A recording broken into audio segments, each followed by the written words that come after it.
Hello, hello, hello. It's Dr. G. How are you doing? I hope that you are doing phenomenal because you're awesome. So, I'm Dr. G, and I am a night shift emergency physician, a wife to an amazing entrepreneurial scientist, and mom to three very vivacious cherubs. I love entrepreneurship. In fact, I'm a serial entrepreneur, and I love podcasting and teaching other people how to express and amplify their voices to their tribes through this amazing media. So, I am super excited, and I'm excited because I wanted to share with you today something that is near and dear to many of us, and that is, how do you express yourself? How do you express your emotion when you're wearing a mask? How do you do that?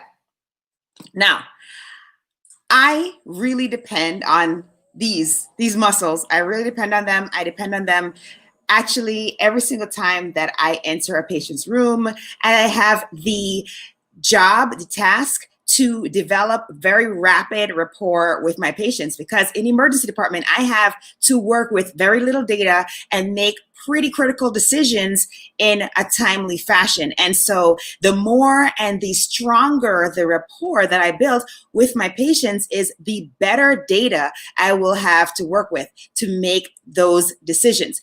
And so utilizing this, the smile, is very powerful, because what does a smile make you do?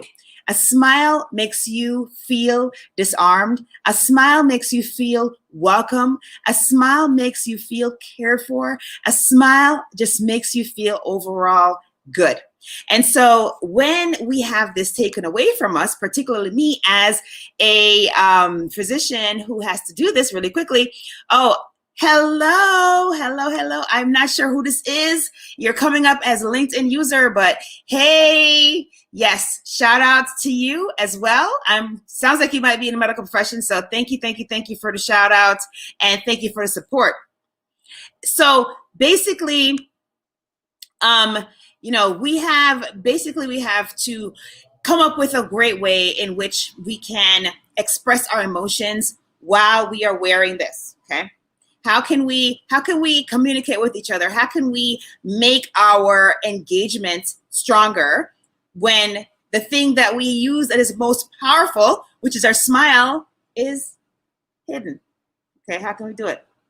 All right, so one of the ways that we can do it is we can use body language. Now, I am a huge proponent of using body language. I love to use my hands, as you can tell. I'm always like, sometimes when I'm doing it too much, I have to like clasp them so that I don't use them as much. But you can use body language. How you are poised when you talk to the person makes a huge difference. That is the second piece of the communication process that you lose when you're not able to use that powerful tool, which is your smile. And so you can wave. We can wave very energetically. You can do a thumbs up.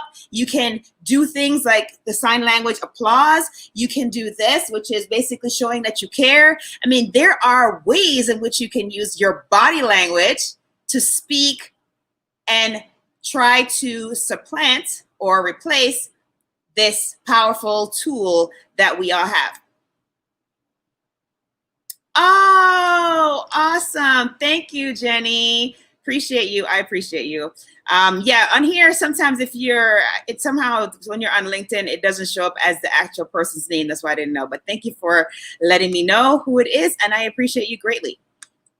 So body language is the number one way. Okay, so you can figure your way around that. So you're wearing the thing, right? And in my case, it'd be my N95. And so, you can wave, you can put a thumbs up, you can do the applause, you can do the I care, you can do these things, use your body language. So that is number one. Number two is narratives for the win. So you come in, or you're greeting the person and you say, hi, I'm smiling under this mask, so that they know you're narrating what you are expressing. So just taking an extra step to guide them through the expressions that you are basically emitting by narrating those expressions works really well. And then number 3 is the voice or the face. So the voice is essentially, you can make your voice very exciting, that can express a powerful emotion. You can change the inflection in your voice, so you can go up or you can bring it down. You can start low and then go up. You can start high and go down. You can show that emotion that is no longer being captured from this part of your face because of the mask by changing the inflections in your voice. The other way is you can use facial expressions. Now, I'm very expressive when I speak. All the time, I'm raising my eyebrows. I am, making my eyes bigger, like all these things. And when you smile, for me at least, my smile makes my eyes get smaller. So people understand that, when my eyes get smaller, that means she's smiling. So you can utilize your voice or your face as that third way in which you can express your emotion while wearing a mask. Now, I thought of this because, I like I was saying before, part of our ability to bond with other humans is really based on this part. Okay, so our eyes are pretty powerful, but this piece of our face is so integral in how we express ourselves. And so I was talking to my mom, and she was just telling me, that was one of the things that she noticed.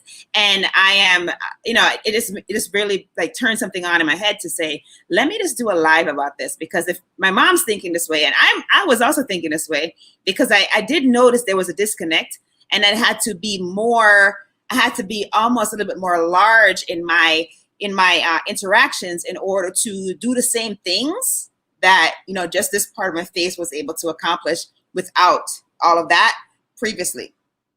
So I just want to share that with you. So hopefully that was helpful. If it was helpful, let me know, drop me a comment. And if you want to learn more about how else you can express yourself under the mask, hit me up, and I am happy to share that with you. So I'm Dr. G, and I hope that you will be strong, be brave, and unleash your greatness. Have an amazing, amazing evening.